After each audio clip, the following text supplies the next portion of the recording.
when an event occurs, it can be trained by chance. It can be trained or happen by chance to check whether the event is an important occurrence or just happen. Hypothesis testing is necessary. तो यहाँ पे hypothesis testing का basic meaning क्या है? हमें बस वो check करना है कि हमारे पास जो सैम्पलिंग डेटा है उस डेटा में जो भी हम प्रोबेबिलिटी फाइंड आउट करेंगे उस प्रोबेबिलिटी के थ्रू हमें डिसीजन लेना होगा कि डेटा हमें वो एक्सेप्ट करना है डेटा से या रिजेक्ट करना है। तो प्रोबेबिलिटी के भी कोई प्रीडिफाइंड पॉइंट्स है, जैसे अगर आपका प्रोबेबिलिटी 0.001 से लेस देन आ रहा है, that's mean statistically high significant हो सकता है। if your probability come between just less than 0.05, that means statistically significant हो जाएगा वो, and otherwise no conclusion होगा यहाँ पे हमारा।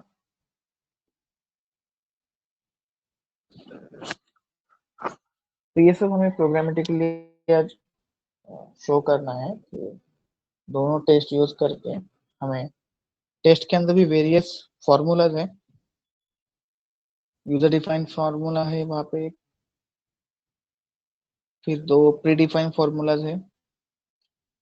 तो इन तीनों फार्मूलाज थ्रू हम लोग को डेटा सेट चेक करना है, हमें फाइंड आउट करना है कि हमारा प्रोबेबिलिटी कौन से सेक्शन में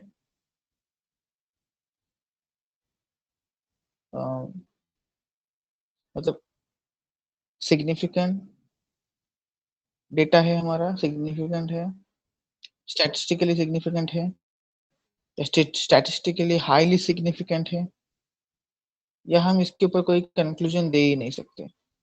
तो उसके लिए भी प्रोबेबिलिटी की बेसिक वैल्यू जो है वो मैंने आपको बताया थी।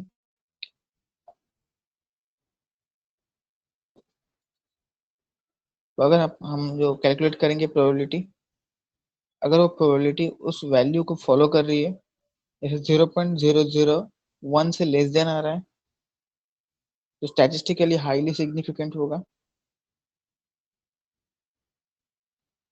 अगर हमारा 0.05 से लेस देन आ रहा है तो स्टैटिस्टिकली सिग्निफिकेंट होगा।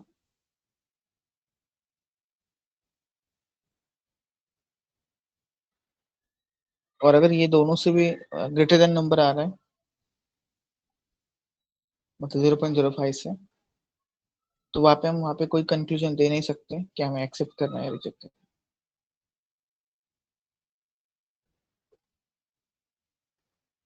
तो अभी हम लोग प्रोग्राम स्टार्ट करेंगे। तो सिंपल मीनिंग क्या था? Hypothesis testing is a statistical technique which is used to accept or reject the hypothesis by the applying various testing algorithms.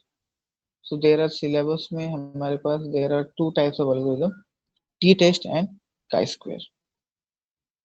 तो पहले हम t-test के लिए स्टार्ट करते हैं और उसके बाद chi-square का एग्जांपल करेंगे।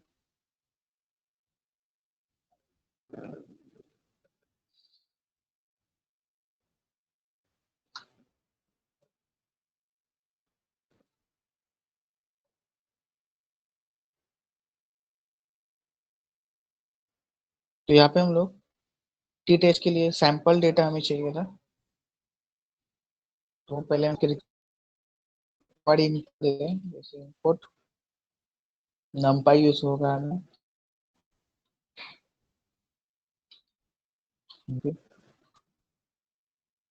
यहाँ पे हमारे पास जैसे मैंने बताए थे प्रीडिफाइंड दो फॉर्मूलाज है, मतलब डिफरेंट फंक्शंस हैं जिनका यूज करके हम लोग डायरेक्टली उस फंक्शन का यूज करके हम लोग direct test hypothesis use apply कर सकते हैं। ये टी टेस्ट अंडरस्कोर IND नाम का फंक्शन हम आगे यूज करने वाले हैं। And second one T test IND from stats.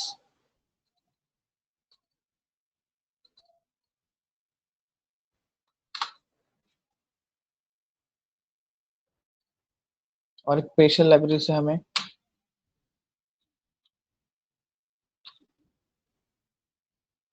Special import standard TR, ये रिस्पेक्टिव लाइब्रेरी हमें यूज करनी है। इसे मैं सेव कर देता हूँ पहले।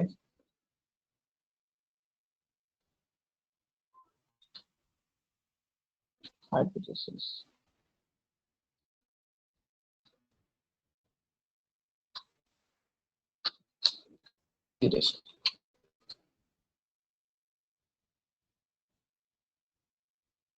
Dot P Y.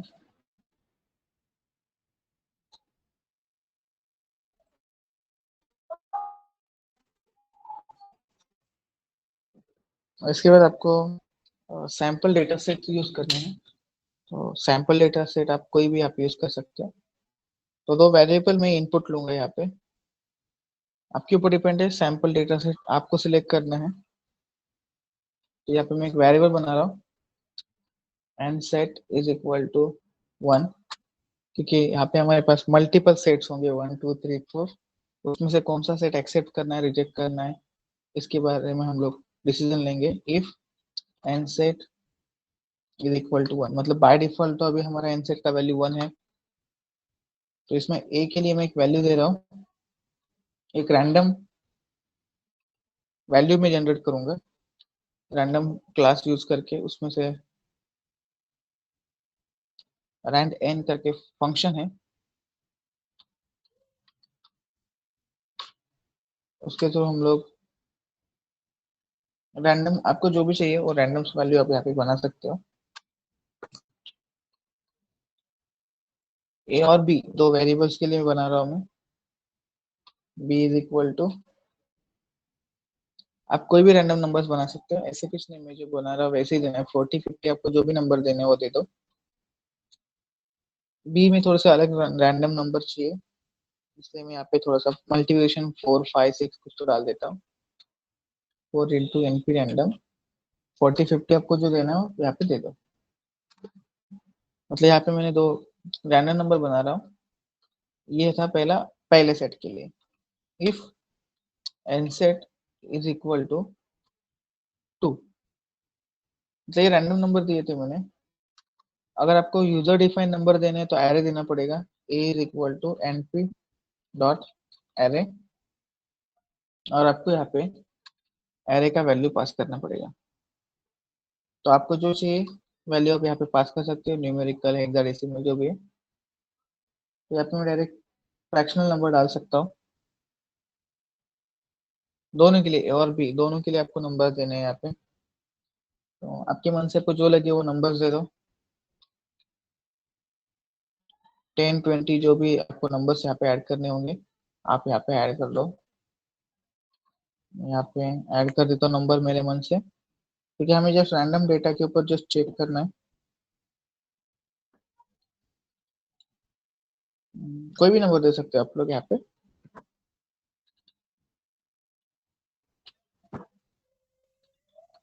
मैं सैंपल नंबर ऐड कर रहा हूँ यहाँ पे।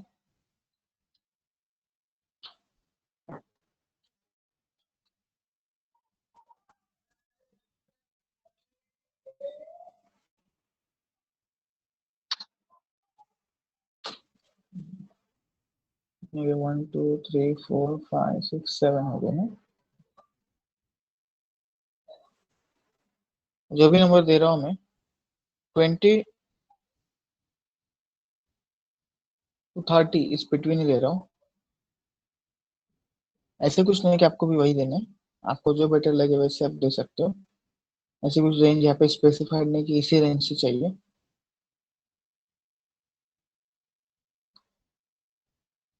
22.0, 24.8, 20.2, 21.9।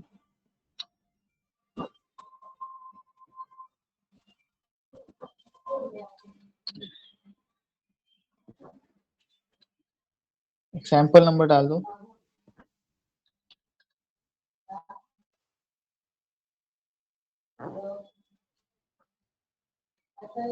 1 2 3 4 5 6 7 8 9 10 11 12 13 14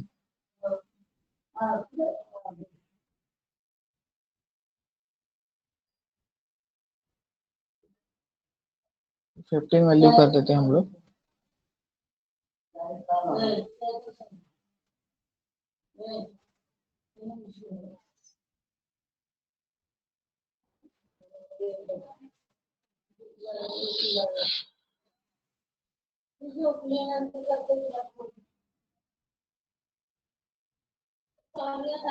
यहाँ पे और एक हम लोग यहाँ पे डाल देते हैं 20 15 वैल्यू डाल देते हैं। आप 10 15 कोई भी वैल्यू डाल दो यहाँ पे। 29.8 ये ए के लिए हो गया। सिमिलरली हम एक डेटा सेट बना देते हैं बी के लिए।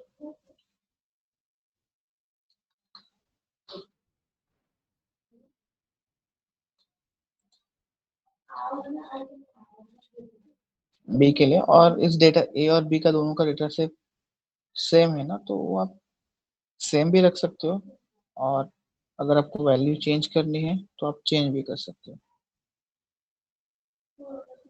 तो एक काम करता हूँ मैं यहाँ पे एक 29.8 है ना, वहाँ पे 29.81 डाल देता हूँ, थोड़ा सा चेंज कर दिया। ठीक है, क्योंकि ये 29.8 मतलब 80 हो गया, तो 29.81 हो गया, थोड़ा सा चेंज कर दिया मैंने। तो सिमिलरली यहाँ पे ऑथर्स ने बताया था कि आप 5 नंबर्स के सेट ले लो। तो यहाँ पे if n set is equal to 1, n set is equal to 3 4 5, तो आपको सिंपल क्या करना है, अब ये जैसे हमने 2 लिया है ना, वैसे ही आपको अभी यहाँ पे कैसे हमने इक्वल ए और बी के इक्वल्स नंबर लिए थे, तीसरे सेट में हम लोग नंबर्स अलग अलग होंगे, इवन दोनों का टोटल नंबर ऑफ, जैसे यहाँ पे हमारे 15 एलिमेंट्स थे, तो ए में 15 डालेंगे, बी में 10 ऐड कर देंगे। ठीक है, ये तीसरे में डाल दो, ऐसे कर दो, राइट। तो बस आपको ऐसे अलग अलग नंबर्स ऐड करने हैं और ऐसे आपको 5 सेट बनाना है। ठीक है, तो यहाँ पे मैं 2 ही ले रहा हूँ क्योंकि इनपुट के लिए टाइम वेस्ट नहीं करूंगा। चाहे तो आप इसे ही कॉपी करो और इसी को थर्ड में भी कन्वर्ट कर दो, कॉपी और पेस्ट।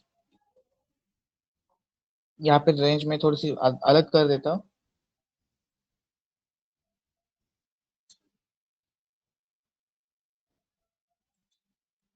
यहाँ पे पहले ए का वैल्यू 10 नंबर्स है और बी में 15 नंबर्स है। ठीक है, और यहाँ पे थोड़ा सा अलग अलग कर देते हैं।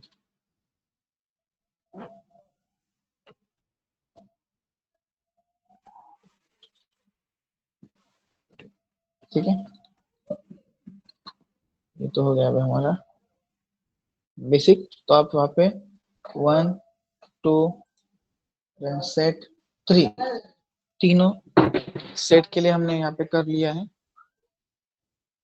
और 2 सेट आप यहाँ पे ऐड कर सकते हो क्योंकि ऑथर ने कहा था कि आपको 3 सेट के ऊपर काम करना है, इसलिए सॉरी 5, टोटल 5 सेट के ऊपर काम करना है। तो यहाँ पे हमने 3 सेट कर लिए, बाकी 2 आप एज पर आपके मन से यहाँ पे ऐड कर सकते हो।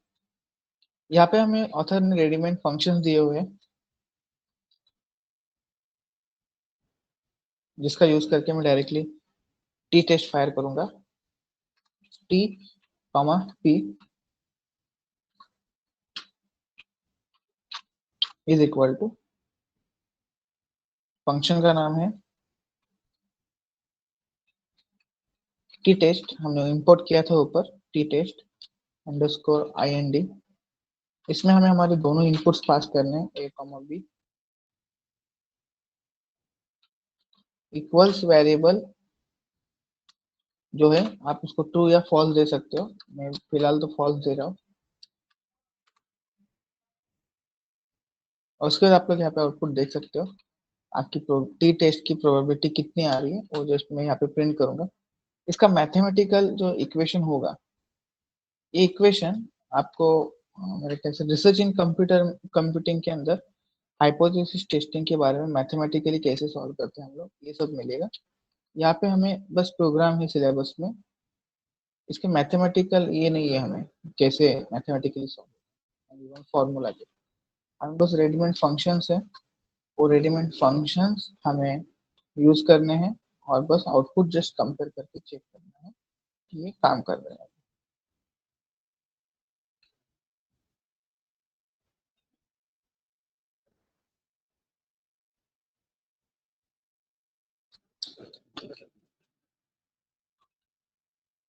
इसी को हम प्रिंट कर रहे हैं। एक एक फॉर्मूला हो गया, पहला वे हो गया। फिर दूसरा भी इन लोगों ने हमें एक फॉर्मूला दिया हुआ है, और फिर यूजर डिफाइन तीसरा भी फॉर्मूला हम लोग यूज करके वहां पे हमारा हाइपोथेसिस चेक कर सकते हैं।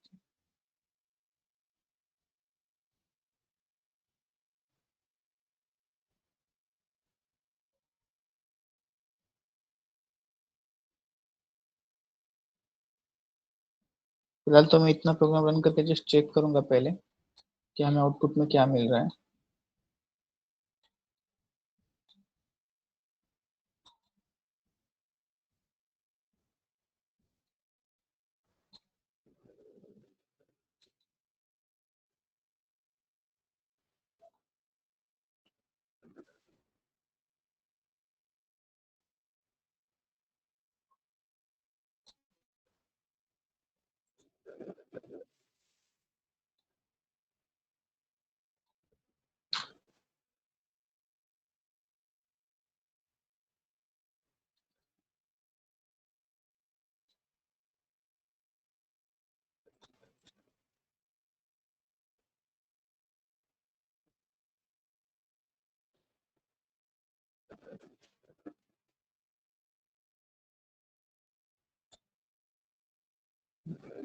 1 यहाँ पे उसने हाइपोथेसिस कैलकुलेट किया, और यहाँ पे हमें टी और प्रोबेबिलिटी की जो वैल्यूज है 0.45602 जो भी है, ये हमें आउटपुट में मिला हुआ प्रोबेबिलिटी की वैल्यूज है। और जैसे कि मैंने आप लोग को प्रोबेबिलिटी का वैल्यू बताया था, जो कि हमारे तो एक रेंज दी थी वहाँ पे 0.001 से लेस देन है, तो significantly highly significant, statistically highly significant होगी।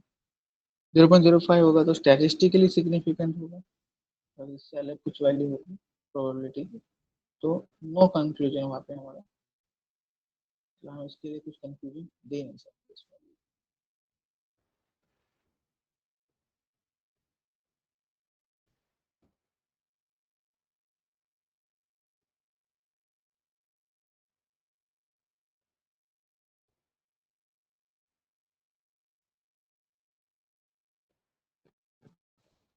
स्टैटिस्टिक का एक रूल था यहाँ पे, p is equal to 1 minus p।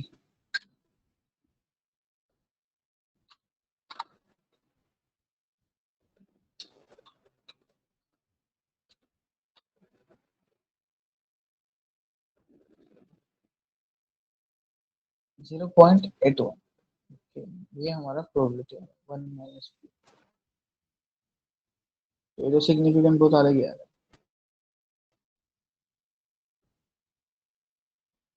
मतलब ये हमारा नो कंक्लूजन में चला जाए। अगर मैं अभी, क्योंकि ये रैंडम नंबर से आउटपुट अलग ही आ सकता है, सपोज अगर मैं यहाँ पे आंसर इज इक्वल टू 2 दे देता हूँ, और हमने जो सैम्पलिंग डेटा दिया है 2 के ऊपर, उसके ऊपर रन करके देखते हैं क्या आउटपुट आएगा। तो हमने जो सैम्पलिंग इनपुट लिया उसमें से हमें प्रोबेबिलिटी क्या मिला है 0.0005।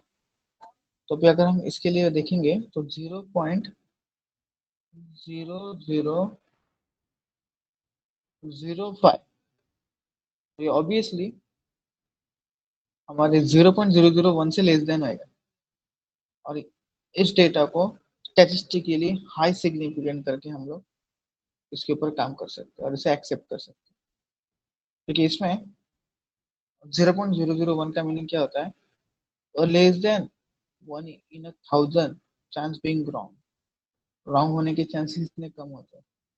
Probability, if your probability less than 0.001, then that means, इसका मीनिंग क्या होगा, less than 1 in 1000 chance of being wrong. तो इसकी वजह से हम लोग यहाँ पे हाईली सिग्निफिकेंट करके उसे मेंशन करके और उस डेटा को हम लोग एक्सेप्ट कर सकते हैं। तो अगर आप यहाँ पे 3 दोगे तो 3 का सेट भी आप यहाँ पे चेक कर सकते हो रन करके। या 3 के सेट में क्या चांसेस है प्रोबेबिलिटी कैलकुलेट करने का? 0.20। मतलब ये भी हम लोग इसे एक्सेप्ट नहीं करेंगे क्योंकि ये भी 0.20 मतलब बहुत ही अलग हो रहा है हमारा रेंज के बाहर, नो कंक्लूजन करके हो जाए। बस हमें इसमें कंडीशन क्या देखनी है, यहाँ पे हमारे पास दो ही कंडीशन 0.001 से लेस देन है सिग्निफिकेंट, और 0.05 से लेस देन है तो ओनली स्टैटिस्टिकली सिग्निफिकेंट, और अगर अदरवाइज कोई भी नंबर आ रहा है तो इट्स नो कंक्लूजन हो जाएगा इसके। और ये मैथमेटिकली कैसे सॉल्व करना है ये आप लोग प्रिसिजन कंप्यूटर के अंदर स्टडी करो, हाइपोथेसिस टेस्टिंग में भी आप लोगों ने किया भी होगा अर्लियर। तो एक था ये पहला वे, फिर सेकंड वे था हमारे पास तीनों से आउटपुट सेम आएगा हमारा मोस्टली, तो आप तीनों में से कोई भी एक यूज कर सकते हैं। तो ये पहला वे था। दूसरा वे डिस्क्रिप्टिव स्टैटिस्टिकल यूज करेंगे हम लोग यहाँ पे। इसके लिए मीन वेरिएंस, मतलब हम खुद से मीन वेरिएंस कैलकुलेट करके बनाएंगे। तो यहाँ पे आप नाम दे दो, एक ए का मीन उसमें सेव कर दिया,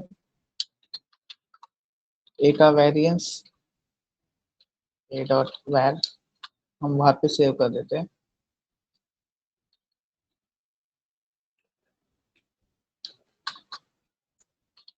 नॉन एप्लीकेबल वैल्यूज में उसका साइज ऐड कर देते हैं, ए का साइज कितना भी होगा क्योंकि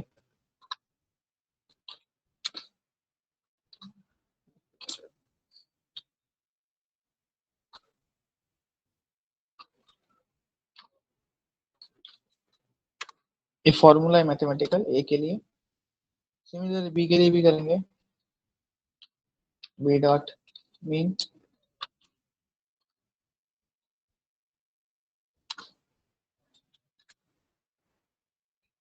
बी वेरिएंस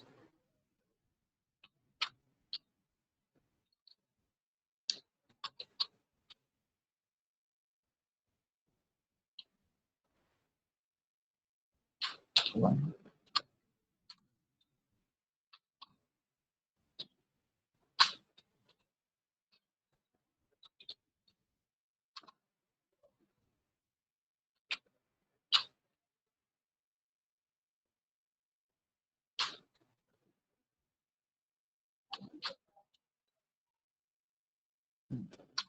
ये फॉर्मूलेज है मैथमेटिकल, वो मैं जस्ट यहाँ पे यूज करता हूँ। और अभी हमारा दूसरा जो फंक्शन था वो यूज करके मैं यहाँ पे हमारी सेकंड प्रोबेबिलिटी कैलकुलेट करूंगा। दो फॉर्मूलेज थे, पहला हमने वो T test I N D use किया था, और अभी T test I N D from stat descriptive function जो है वो हम यूज कर रहे हैं।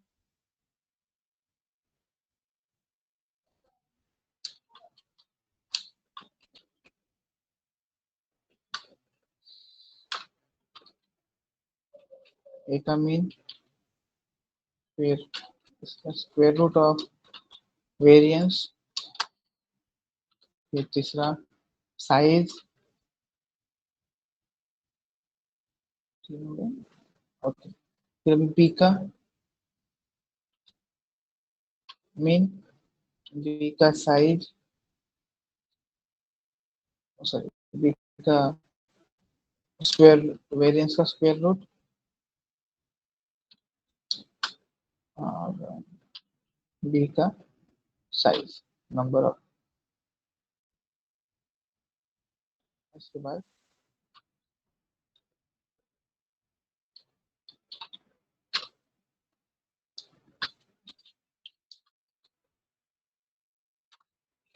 और अभी से हम प्रिंट करके देखेंगे।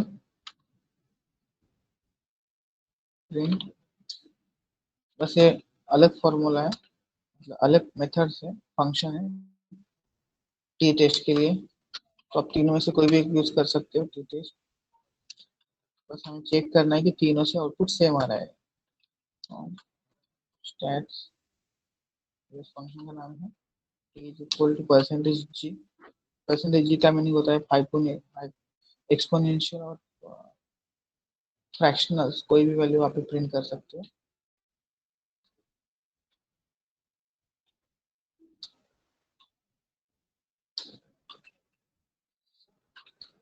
T2 एंड देन P2 का वैल्यू।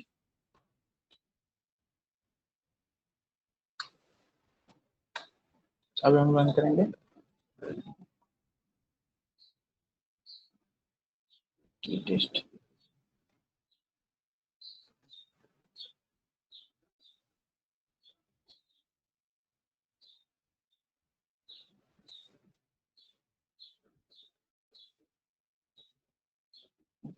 Test underscore.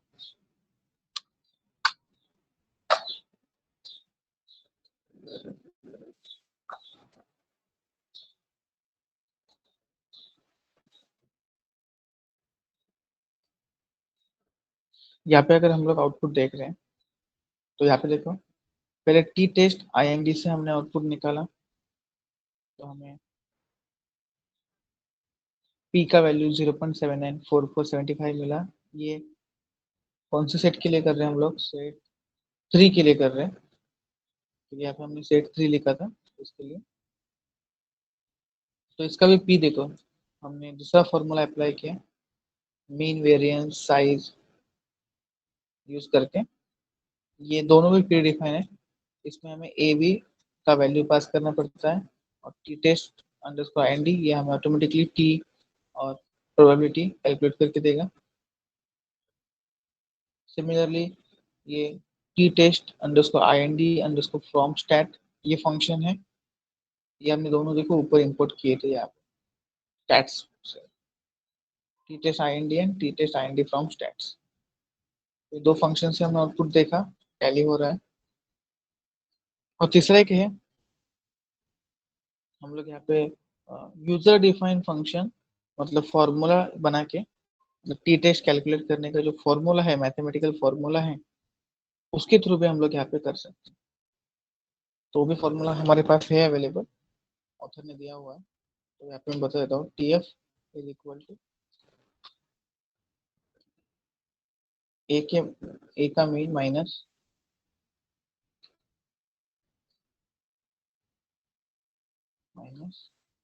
बी का मीन, दोनों का माइनस होगा, divide by square root calculate करना है SQRT।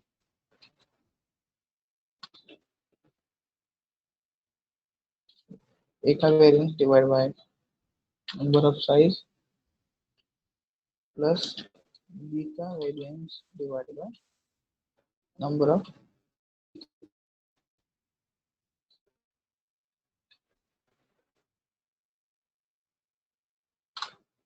TF का फॉर्मूला, DF का फॉर्मूला है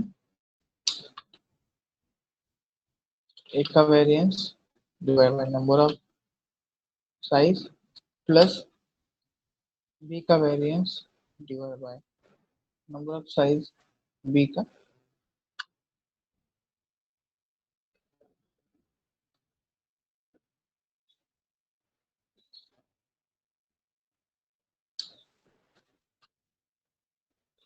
ये फॉर्मूला मेरे सामने ऑलरेडी है।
क्योंकि ये बहुत लेंदी फॉर्मूला है।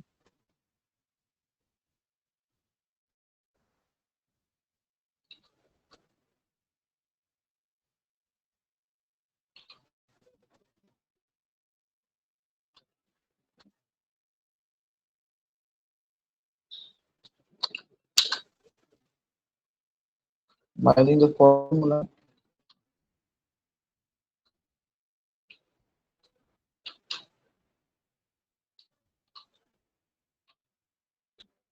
PNG percentage, by using formula, by using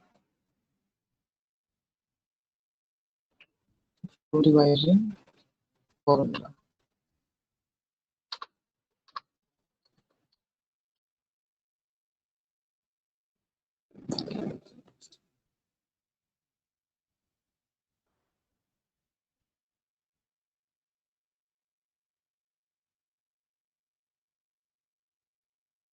यहाँ पे हम कंडीशन डाल के देख सकते हैं if less than 0.001 अगर है तो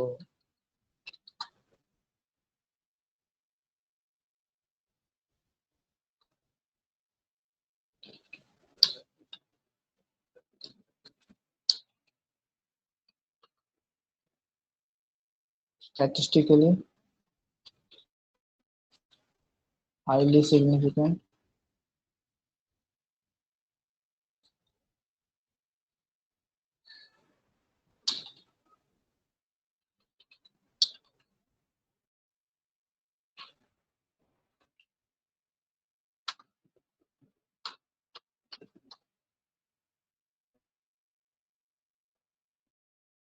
else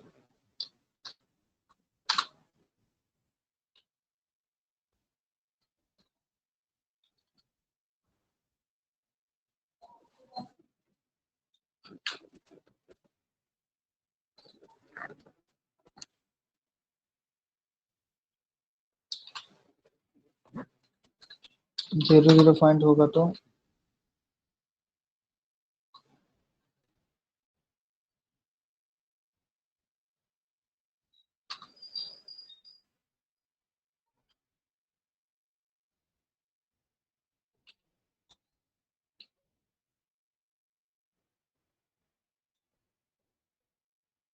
statistically significant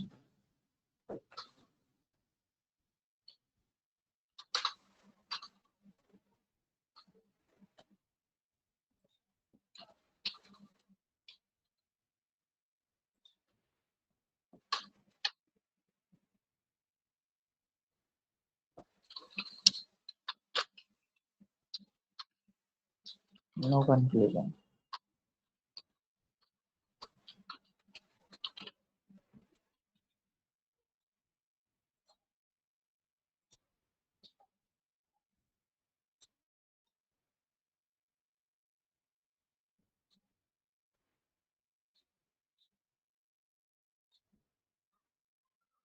ये देखो तो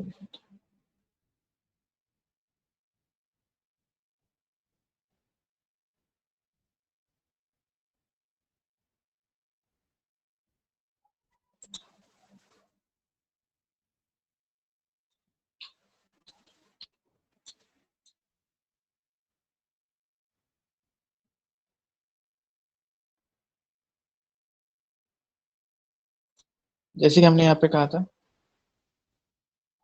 हमारा सिग्निफिकेंट जो वैल्यू है पी का जो वैल्यू है फॉर्मूला वाला मैंने निकाल दिया, शायद उसमें कुछ एरर्स है और वो बहुत लेंदी भी है। तो यहाँ पे हमने दो फंक्शंस है टी टेस्ट IND और T test IND from stats, दोनों से हमने कैलकुलेट करके देखा तो हमारा आउटपुट सेम आ रहा है।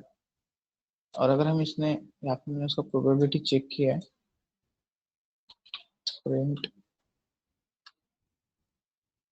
कैपिटल P, यहाँ पे अगर आप प्रोबेबिलिटी देखो तो उसका प्रोबेबिलिटी होगा 0.20 और जो हमने जो स्पेसिफाइड रेंज दी थी 0.001 और 0.05 उसमें वो फिट नहीं हो रहा तो एल्स में जाके नो कंक्लूजन करके हमें दे देगा।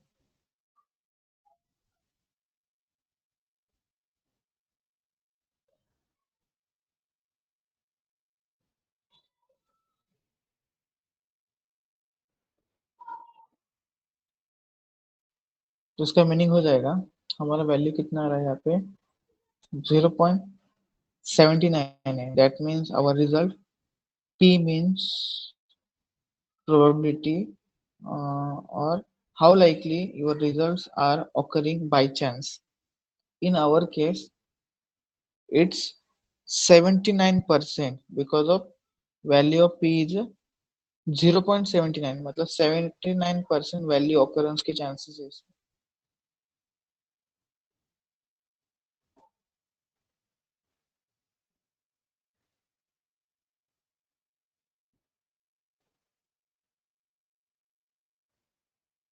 जितना कम वैल्यू मिलेगा उतने सारे occurrence के chances कम होंगे, probability के occurrence के chances, और फिर उस डेटा को हम लोग एक्सेप्ट कर सकते हैं।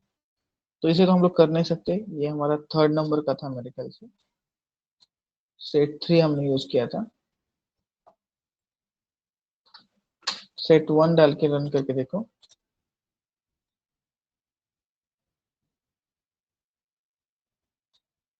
1 में भी 76 आ रहा है। सेट 2 एक बार देख लो। ऐसे आप मल्टीपल सेट्स वहां पे क्रिएट करके देख सकते हो। सेट 2 में देखो, यहाँ पे स्टैटिस्टिकली हाईली सिग्निफिकेंट आ रहा है, क्योंकि यहाँ पे हमारा प्रोबेबिलिटी 0.0005 आ रहा है, तो इसे हम एक्सेप्ट कर सकते हैं। तो ये था पहला कंसेप्ट आपका टी टेस्ट अप्लाई करने का। सिमिलरली काई स्क्वायर के लिए भी आपको ऐसे ही रैंडम नंबर्स लेने पड़ेंगे, मल्टीपल 5 to 6 हमें यहाँ पे सेट बनाने होंगे, और फिर काई स्क्वायर का फंक्शन यूज करके बस हमें चेक करना होगा कि इसे एक्सेप्ट करना है या रिजेक्ट करना है। यही प्रोग्राम है, इसी को मैं कॉपी कर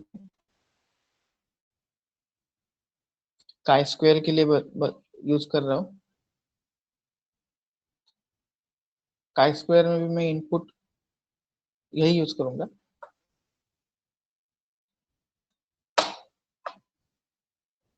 यहाँ पे भी हमें ये फंक्शंस यूज नहीं करने सेपरेटली,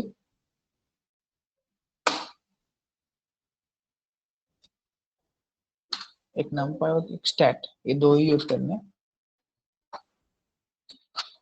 डेटा सेट क्रिएट करना है आपको, जो कि हमारे पास ऑलरेडी है,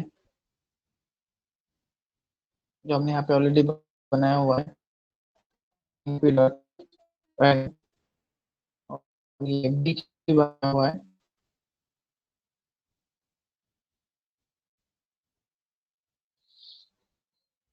तो डेटा तो हमारे पास ऑलरेडी है, तो उसमें कोई चेंज नहीं होगा, बस फॉर्मूले बदल जाएंगे यहाँ पे।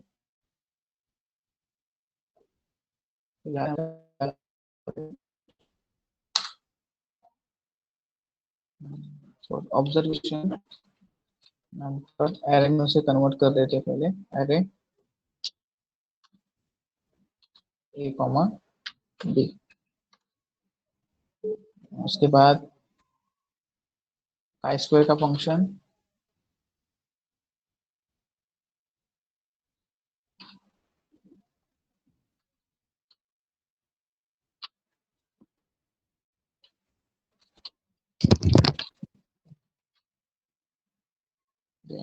सिंपल फंक्शन अप्लाई करो।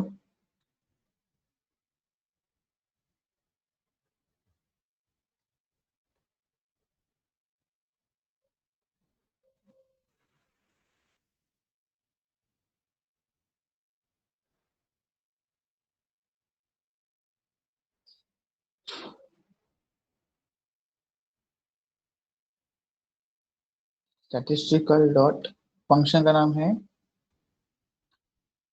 sky2_continuous।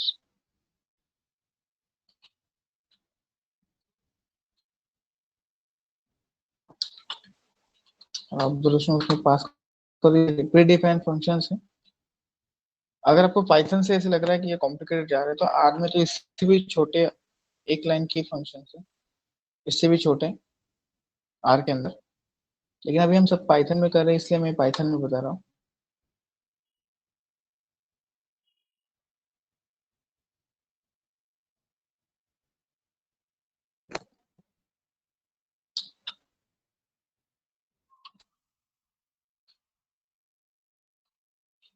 और सबको हम प्रिंट कर देते हैं।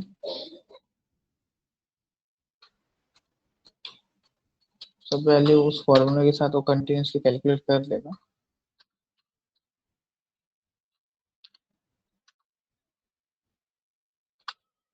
और सेम यहाँ पे जो हाइपोथेसिस में हमने कंडीशन लगाई थी, सेम कंडीशन हमें यहाँ पे लगानी है।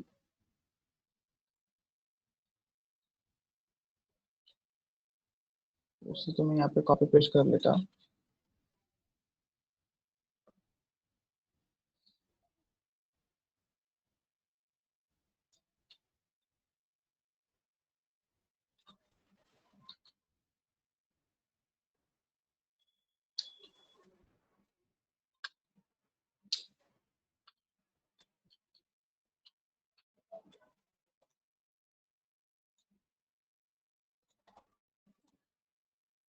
और इसे रन करके देखते हैं अभी हम लोग।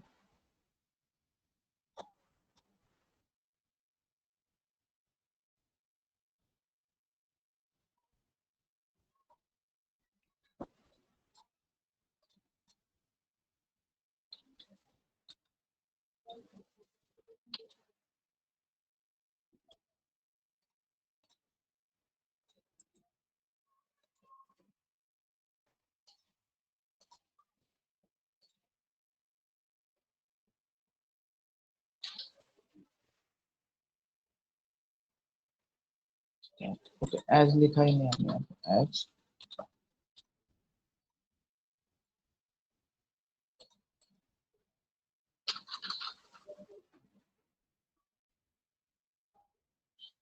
एज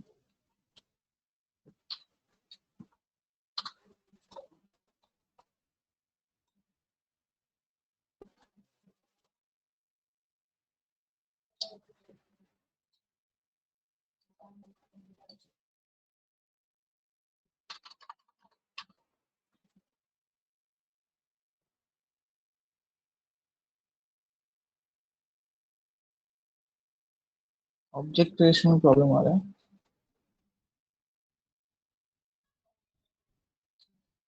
एच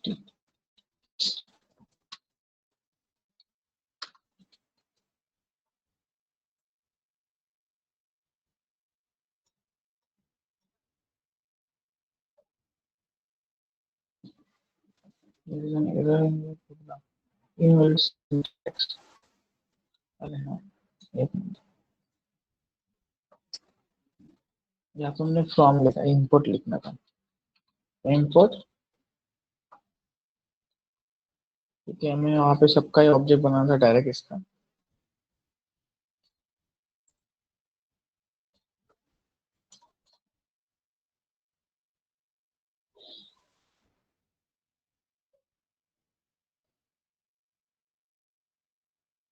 हाईली सिग्निफिकेंट मिला है विद 0.0, मतलब यहाँ पे कोई भी चांसेस नहीं होगा, प्रोबेबिलिटी नहीं है कि आपका डेटा बाद में चेंज हो सकता है, क्योंकि यहाँ पे पी हमारा 0.0 आ रहा है। तो हमारा पहला कंडीशन ट्रू हो गया। अगर हम सेकंड सेट के साथ जा रहे तो, अगर मैं फर्स्ट सेट के साथ जाऊंगा तो देखते हैं आउटपुट क्या आ रहा है।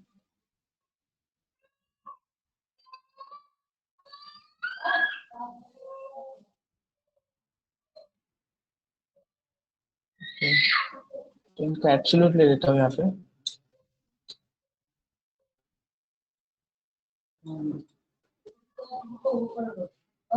एम्बिग्यूटी आ सकती है।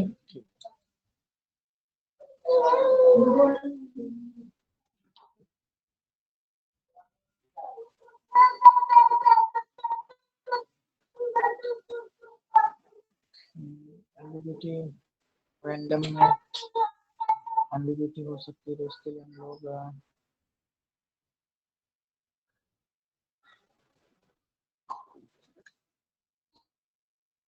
np dot random dot function, जिससे एम्बिग्यूटी रिमूव करने के चांसेस कम कर दें हम लोग। Still problem.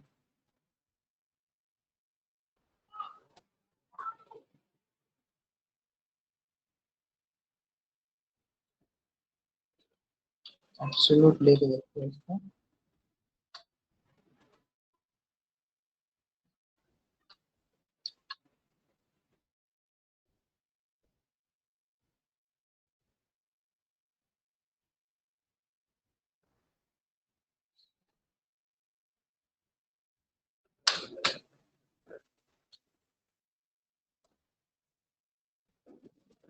अभी देख पाया,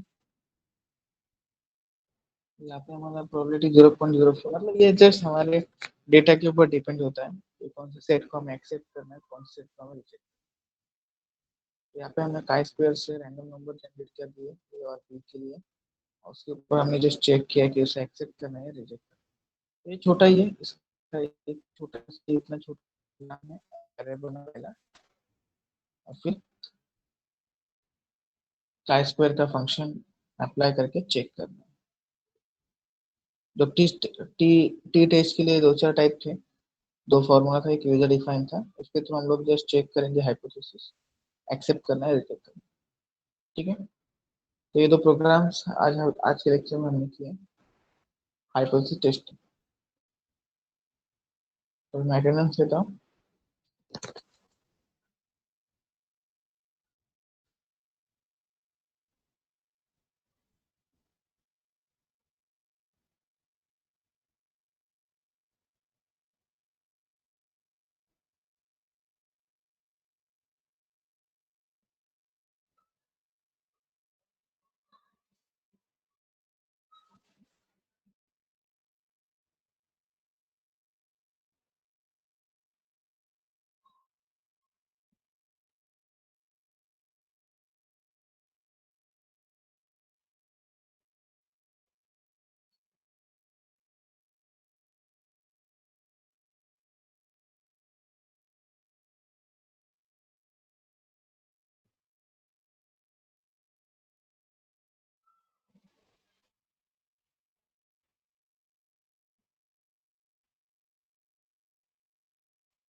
आप तो जा सकते हैं।